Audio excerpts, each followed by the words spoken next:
বৃহস্পতিবার পবিত্র রাতে কেউ যদি এই দোয়াটি 100 বার পরে কোনো দিন পৃথিবীর কোনো মানুষের কাছে তার হাত পাততে হবে না।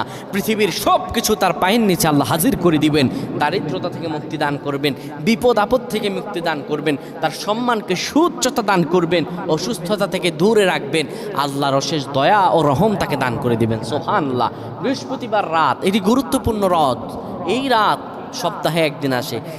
আরবিতে রাত আগে আসে, দিন পরে আসে। সুতরাং বৃহস্পতিবারের যে দিন গিয়ে রাত, এটি বৃহস্পতিবার রাত নয়, এটি শুক্রবারের রাত, এটি জুমাবারের রাত, এটি দোয়া কবুলের রাত, আল্লাহর কাছাকাছি হওয়ার রাত। সুবহানাল্লাহ।